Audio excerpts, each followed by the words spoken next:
Ақтөбеден, е? Ақтау. Ақтаудан келіп отыр. Гүлзада шаш алатын мастер, е?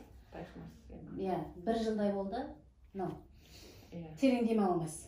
Сол кішкене деп демалып жүре бердіңіз, е? Терең демаламын, бірақ сразу демалмаймын да. 1, 2, 3, 4-ші дегенде кіреді ауа.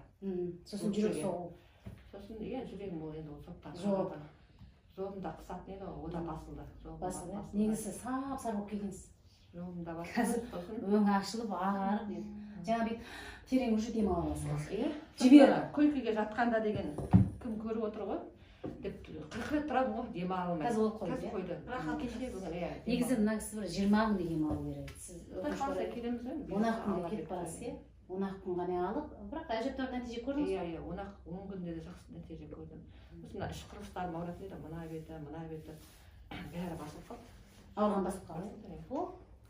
Енді одан арты қандай нәтиже? Қандай жалғымен келдіңіз, сол жалғының бәрі жоқ қой қазір? Нәтиже көрдім, е. Жақсы. Не айтасыз халыққа? Емге келіңдер, қандай ауру болса да ем болатынын көзіміз жетті. Не емдеп жатыр енді? Не түсіндіңіз?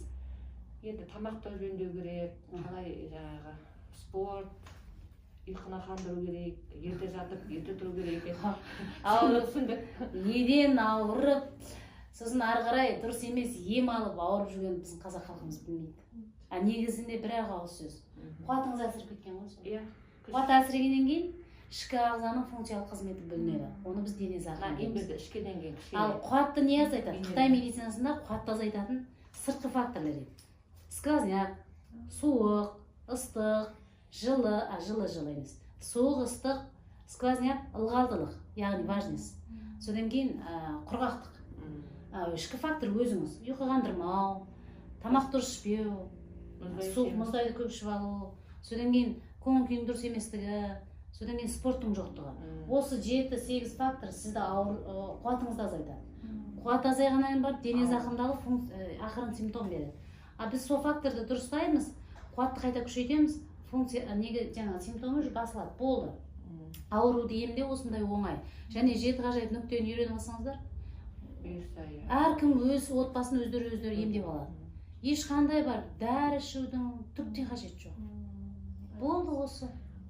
Сіз 10 күн алып барсыз. Негізі сіздің ауруыңызды мен 20 күн дейтін едім. Мүмкін болса оқуға келіп үйреніп алыңыз. Содан кейін менің алдыма келмейсіздер.